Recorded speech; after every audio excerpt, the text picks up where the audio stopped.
Hey, everybody, welcome back. And there's a title out there, and it says that there are some key metrics that have hit an all-time real estate low. Hey, we're going to talk about that. We're going to talk about our local market. And in the meantime, hey, let's get the show on the road.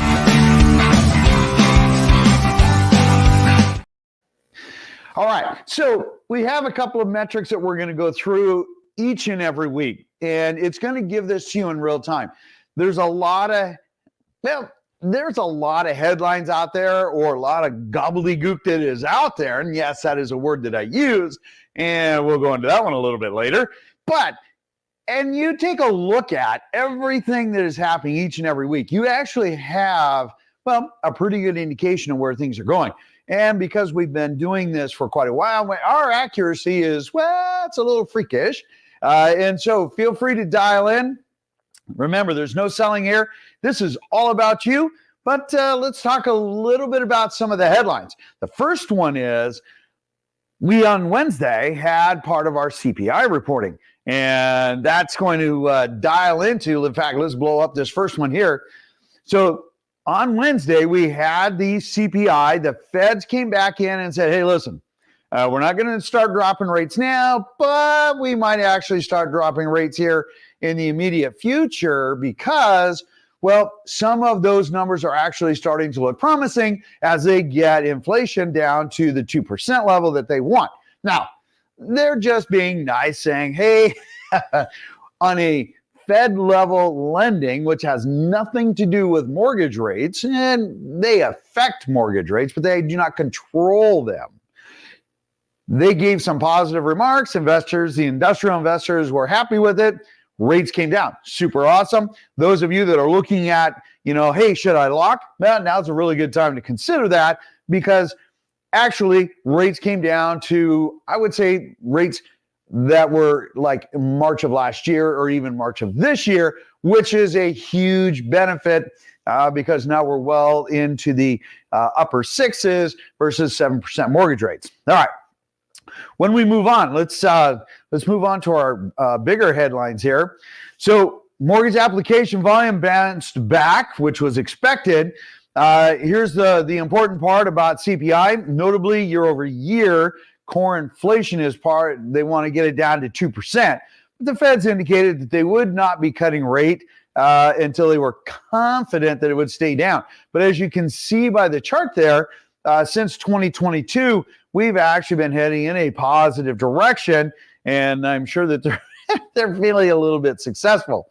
Now, what's super important is the bottom left when we talk about first-time home buyers shoring up the market.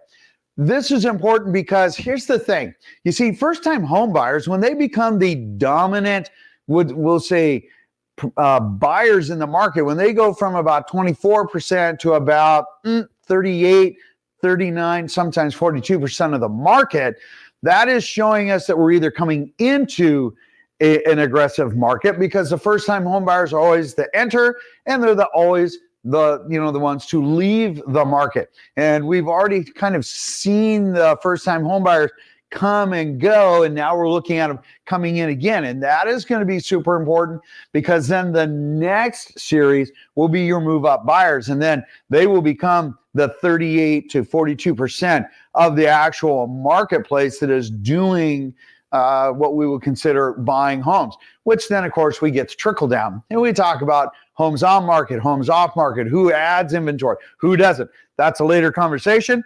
Let's keep the show rolling here. Now, when we open this back up again, and we come in here, we take a look at Freddie. So Freddie's 7-day running average is basically 6.95. It's a tad bit lower today, which is super awesome. And when we talk about rates, make sure, again, take a look at that video, 5 questions to ask. We'll put the link down below when getting quoted mortgage rates, because morning rates versus, let's say you look at them at 8, that'll be totally different than at 10 and 12 and 1 and 3. Make sure you're quoting the same time of day if you're balancing 2 people there. Make sure you're asking the 5 super important questions. All right. If we come back here, let's open this back up again. So the key housing metric hits all-time low. So funny enough, so Fannie Mae, they actually did this, their study, and they do a lot of studies. And basically what they're saying is this. They're saying, hey, we tested a sample of people, and I don't know where in the United States, but they took a sample of people, and they're like, oh, you know what, both buyers and sellers saying, I just don't think it's a great time to buy or to sell. Okay, I'm not sure what part of the market that's in, but I think you're going to even feel a little bit different as we are seeing our market continue to move forward. In fact, fortunately for a lot of buyers and sellers, except for builders, we are seeing a little more inventory coming online, which is situation normal, seasonally normal. And it's so funny because it is also, we see these homeowners coming on, excuse me, we see more homes coming online when, well, historically also, we see less people actually looking at homes because you have the vacation trifecta. You have, well, we just went past Memorial Day. You have kids getting out of school. Then you've got summer vacations. You have July 4th. Then our market will pick up for a tad bit. Mid-August, we start to slow back down again. As kids, last-minute vacations, we get kids getting back in school. We have Labor Day weekend. And then at the end of September, we kind of kick off again. And it kind of goes in this normal cycle. And so what's really funny is there's a lot of reporting, and we told you this a couple of weeks ago, actually a couple of months ago, that what you're going to see are inventory levels starting to creep up. You're going to see showing levels start to decrease a little bit. You're going to see interest rates start to come down a little bit as things start to normalize a little bit. Why? Because people's mindsets are elsewhere. It is normal. It's what we call the real estate ghost town between now and July 4th. So keep that in mind. All right, so let's open this back up. When we take a look at this and we take a look at the Northwest MLS, so look at this. So again, remember Fridays, right? Always the big punch for, new homes going on market. 1,657 homes came on market. Our pending, still 1,509. Really still right on target with the new on market. We had 1,219 that sold, but look at that. We have 878 reduced prices. Okay, that's important because those are sellers missed the market. Okay, they're just too aggressive. Again, buyers in this market, to message to the sellers. Remember, first impression of your home is price. Just understand that. We have all seen it. We all do it. Understand price is your first impression. You're looking through, I don't care what it is you're looking at or looking for. It could be groceries, it could be clothes, it could be a car, it could be a house.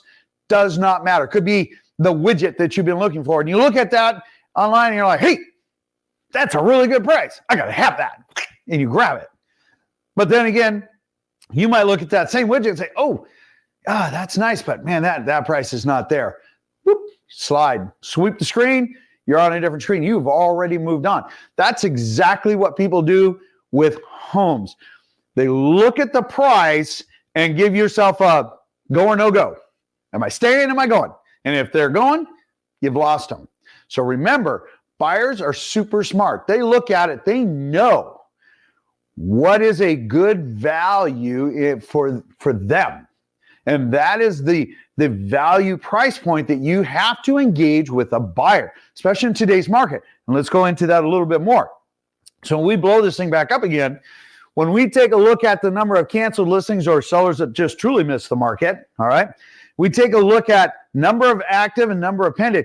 You can see that we are still moving forward aggressively in our market, even though we're starting to see a little bit more activity. This is the Northwest MLS, which is super cool.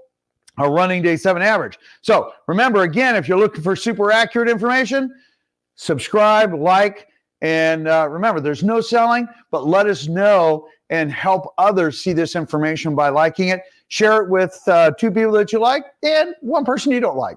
Just kidding. All right, moving on. So when we blow this back up, let's talk a little bit about our metrics. So the Northwest MLS, when we take a look at the green line, the average for sale, the red line, average price sold. So we look at this, we look at year to date. So year to date, the average price sold hasn't changed. Pretty much what the average price that is active for sale. Active for sale average across Northwest MLS is $1,050,000. Seems a little crazy, but yep, that's what it is. Average price sold, $842,000. Pretty much the same as what it was last week. A little bit lower than what we were a couple of weeks ago. But here's what's really interesting. When you take a look at the same timeline, month over month for the year, so the month of June, we're actually down $1,000. Where last week was $854,000.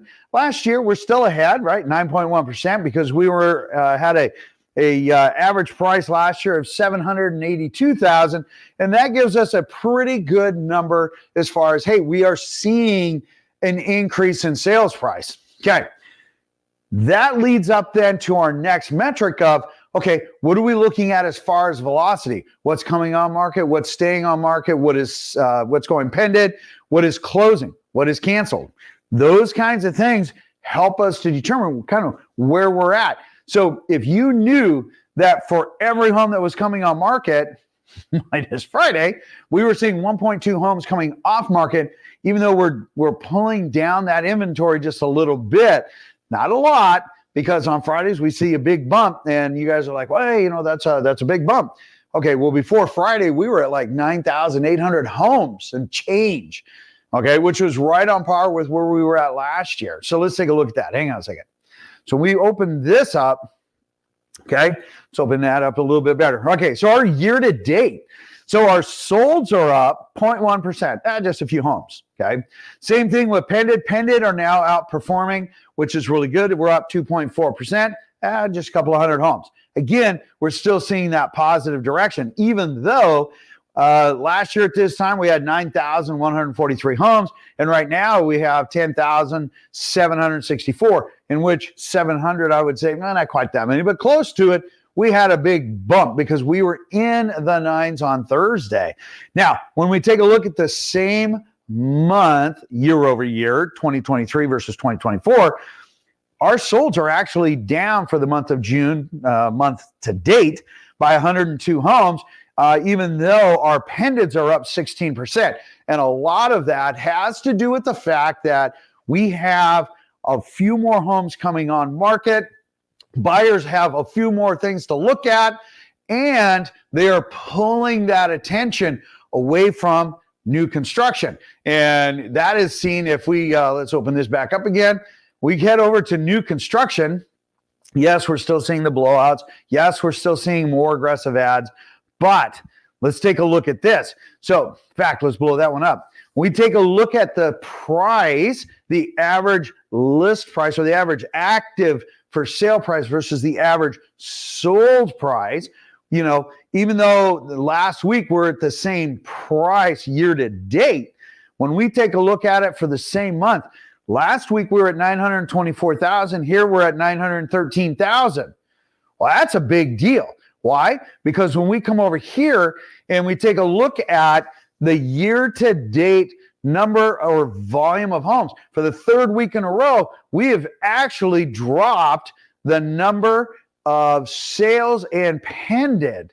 Now, isn't that super interesting? You might say, wait a second, George, you said we were absolutely moving forward in our market. And we are.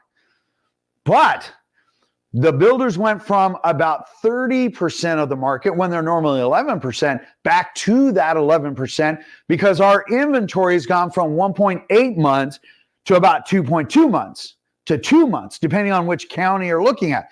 That's important because we're saying that a balanced market is no longer the 4 to 6 months. Over the last 10 years, 2 to 3 months is where we are seeing that balanced market, where the number of buyers and the number of sellers and the homes that are available are seeing that equilibrium. Because you see, right now, sellers do not have a very dominant position. Sure, a new home comes on market, it's well priced, it's going off market in 7 days-ish, and is getting between 100 and 107% of list price. They miss that mark, they go out to 20 days, and they're now taking money out of their pocket because they overpriced for the market. They're only going to look at 96, maybe 98% of list price. They miss that mark. They go out to 40 days. they've really taken money out of their pocket by overpricing. They're only going to look at 92, maybe 93% of list price. Time on market is directly proportional to the dollars in your pocket when you're talking about a seller. For a buyer, buyers are super smart. They're going to know if that home doesn't sell, they'll just wait it out. They will watch. Okay.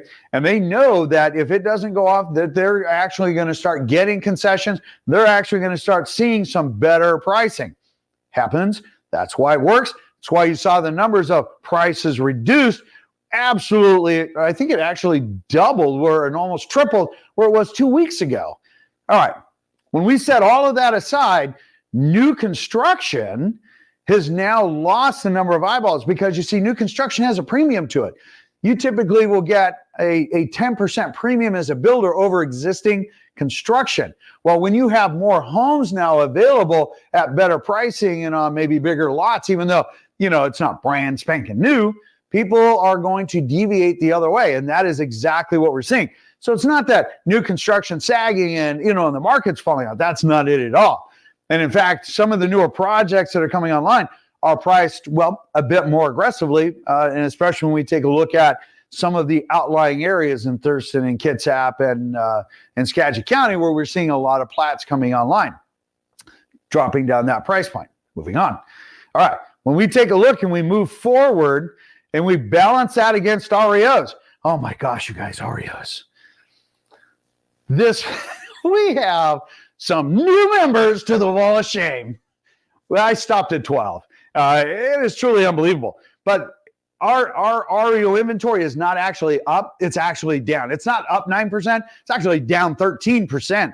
Because once we start pulling out all of the marketed properties, homes that are not bank owned, but are actually individually owned, it's just their agent who has hit the wall of shame did not do their job. So let's pull that open real quick. So we take a look at this. Right now, there are only 44 homes across the Northwest MLS, or basically 100 or 13% less. When you take a look at the fact that our inventory is down, foreclosures are down, filings are down, that's a big deal. I mean, it's a really big deal because what it tells you is that our market is actually quite healthy. And in fact, a couple of weeks ago, a report came out that the shadow foreclosure inventory seems to be drying up. In other words, it was great sensationalism then for those of, those folks that said mayhem and bedlam and the sky is falling, or a lot of gobbledygook, because really at the end of the day, I know we're one of the 5 sweet spots across the United States. Our market is doing very well. I get asked a couple of times a day, George, how's our real estate market doing? And I just matter-of-factly, just like here, I tell you, here are the metrics. Based on these metrics, what does it tell you? And everybody's like, well, it sounds like the market's doing really well. It is. You just have to understand as a seller, you have to price it correctly. Sorry. As a buyer, listen, put your best foot forward. Make sure you're pre-approved. Get underwritten. We are still seeing multiple offers. We still see multiple offers on homes that are clunkers. Perception of value is everything. All right. The sermon ends. And what are we going to do? Let's open this back up again. We have, yes, it is a real word, gobbledygook, which is a noun. And funny enough, the word gobbledygook, actually, that was used or became, I guess, kind of popular, I guess. I don't know. Anyway, there was a congressman during 1944-ish that talked about gobbledygook, because it dealt with the politics and all of the garbage that was going on and everything else. Says, it's just a bunch of gobbledygook. And as you can see, that is consistent. Yes, it is a word that I do use. And so I thought I'd give you a word of the week for you to enjoy. In the meantime, when we take a look at this, remember to like, subscribe, and share the video. In fact, smash that subscribe button. Have a little bit of fun with it. If you have any questions, post them. In the meantime, I will talk to you on the next video. Have an absolutely beautiful day. Take care.